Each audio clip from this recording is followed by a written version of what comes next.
Hello student, welcome again to अपनी पाठशाला। तो आज हम फिर से सहायक के प्रवेश के अंदर एक और इंटरेस्टिंग सवाल क्वेश्चन नंबर 19 करेंगे। नए सहायक की पूंजी आज फिर से नहीं दी गई हमें, और नए सहायक का जो भाग होता है उससे भी जुड़ी हुई एक नई समायोजन है।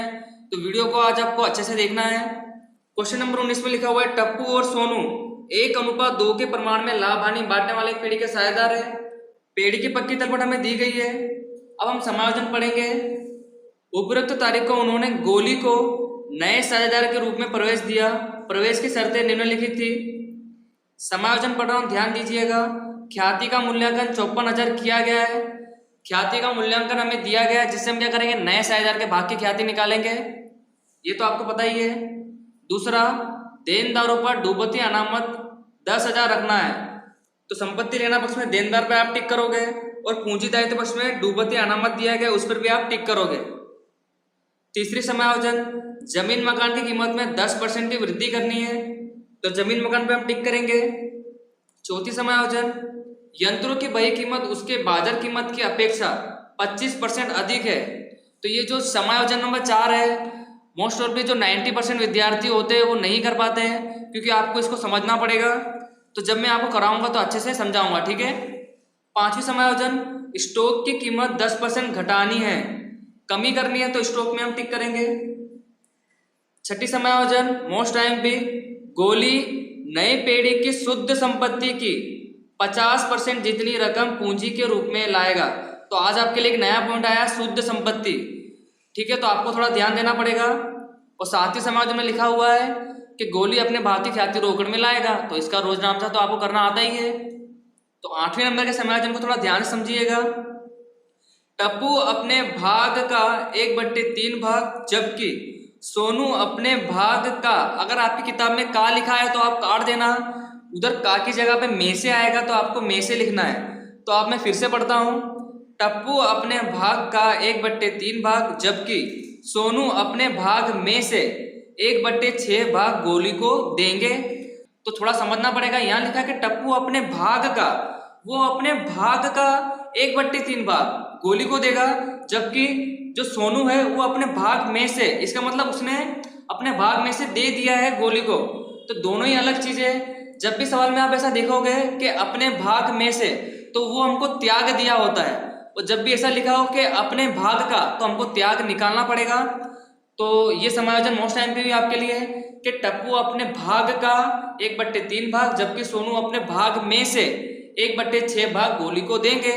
तो सोनू का तो त्याग का भाग दिया ही है, बट हमें टप्पू का त्याग निकालना पड़ेगा, ठीक है। तो समायोजन जब मैं आपको कराऊंगा तो आपको थोड़ा ध्यान देना पड़ेगा। तो वीडियो आज थोड़ा बड़ा बनेगा, तो आज की वीडियो में हम केवल समायोजन नंबर 2, 3, 4 और 5 को करेंगे। बाकी की जो ख्याति के समायोजन है और जो पूंजी के समायोजन है वो हम इसके दूसरे भाग में करेंगे, ठीक है। तो चलिए अब हम क्या करेंगे, जो पक्की तलपट की बाकियां दी गई है उसे हम खातों में रखेंगे। संपत्ति लेना में सबसे पहले लिखा है ख्याति, पुरानी ख्याति है, पुराने साझेदारों में बांट देंगे जैसा कि आपको पता है। तो यहाँ हमने लिखा पूंजी खाते उधार पक्ष में ख्याति 1:2 में बांटेंगे टप्पू और सोनू को, तो 18,000 और 36,000 आएगा। नेक्स्ट है जमीन मकान, संपत्ति है, संपत्ति लेना पक्ष में लिखेंगे। तो यहाँ हमने लिखा जमीन मकान 3 लाख, समायोजन है, रकम अंदर लिखेंगे। नेक्स्ट है यंत्र, यंत्र पर भी समायोजन है, इसकी रकम भी हमने अंदर लिखी। आगे स्टॉक, स्टॉक पर भी समायोजन है 40,000, रकम अंदर लिखेंगे। देनदार, और देनदार पर भी समायोजन है, रकम अंदर लिखेंगे 80,000। अभी हम डूबत ऋण माइनस नहीं करेंगे, जब हम समायोजन देखेंगे तब इसको करेंगे, ठीक है। नेक्स्ट है रोकड़, रोकड़ हम कहाँ लिखेंगे, रोकड़ खाते उधार पक्ष में, शेष है इसकी। तो यहाँ हमने लिखा रोकड़ बैंक उधार पक्ष में, शेष आगे लाए 40,000। पूंजी दायित्व पक्ष में सबसे पहले दी गई पूंजी टप्पू और सोनू की, उनके पूंजी खाते जमा पक्ष में लिखेंगे, शेष आगे लाए।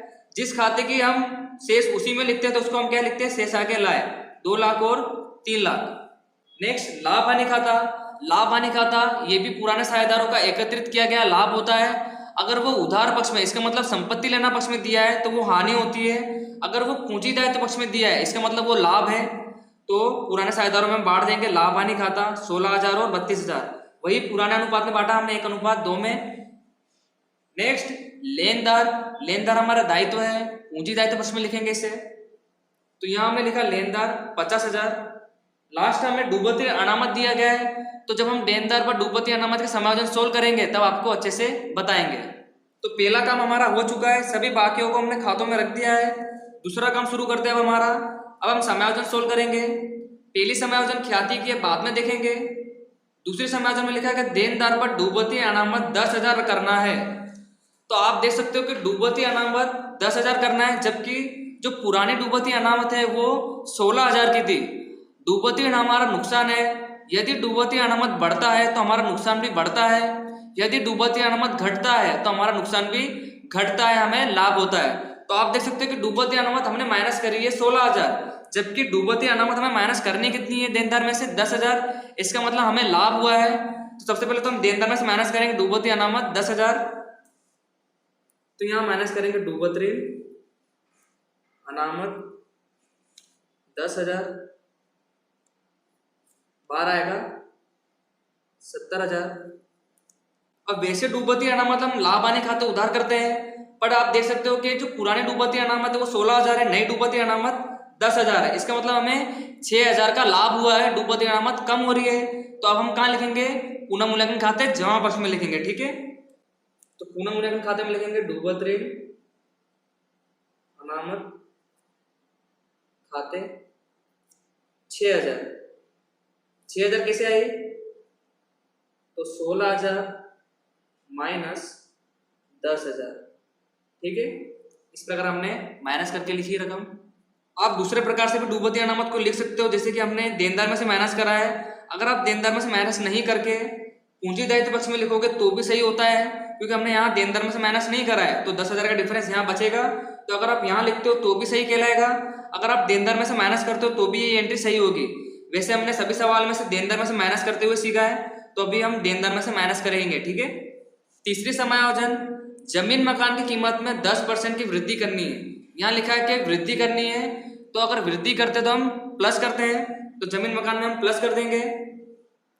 3 लाख का 10% 30,000, जमीन मकान की कीमत बढ़ रही है, प्लस कर देंगे 3,30,000। अब यहाँ पे जो 30,000 बढ़ा है ये हमारे लाभ है। पुनः मूल्यांकन खाते जमा पक्ष में लिखेंगे जमीन मकान खाते।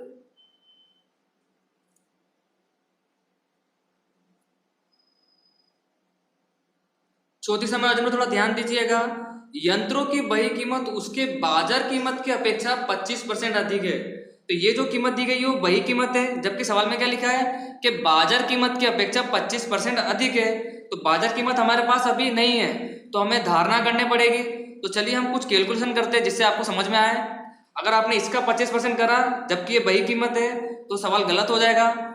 तो सवाल में लिखा गया था कि बाजार कीमत की अपेक्षा 25% अधिक है, तो बाजार कीमत हमारे पास नहीं है, तो हमें यहाँ मानना पड़ेगा कि माना कि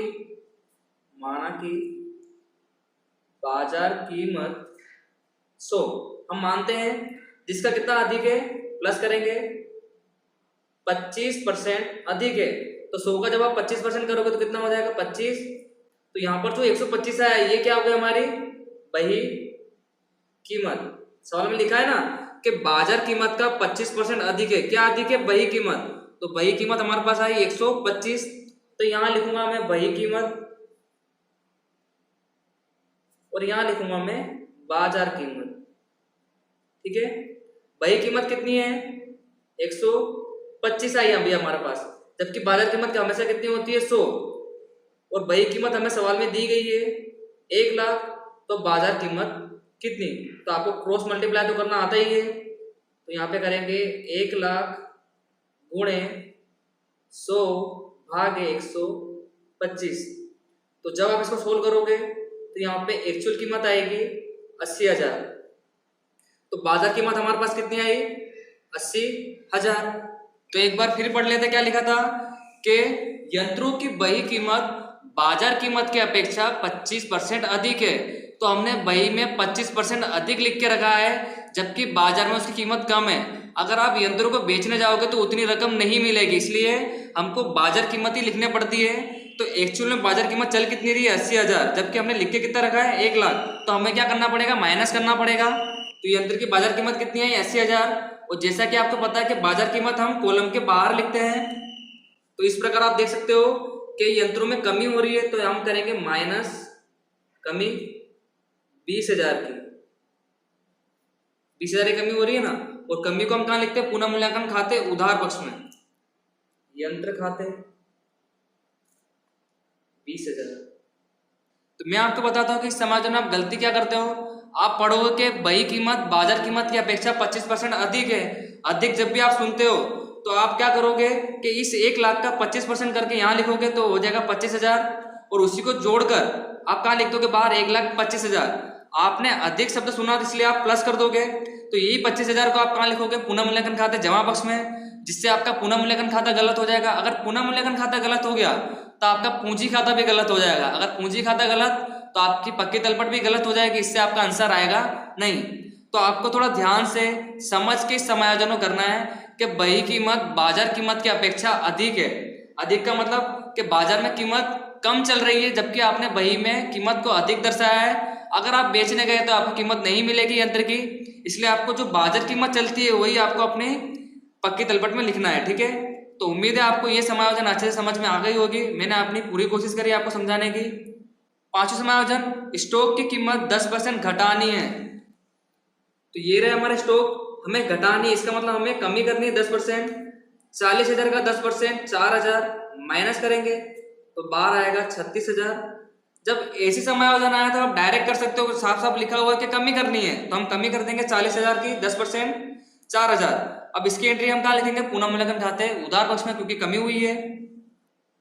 यहां लिखेंगे स्टॉक खाते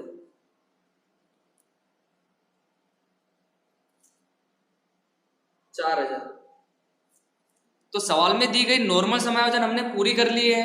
तो इस वीडियो में अब हम इतने रखेंगे, आपको इन समायोजन की प्रैक्टिस अच्छे से करनी है। तो अब नेक्स्ट वीडियो में हम इसकी बाकी के समायोजन करेंगे। तो आज के वीडियो में अब हम इतना रखेंगे। Good bye.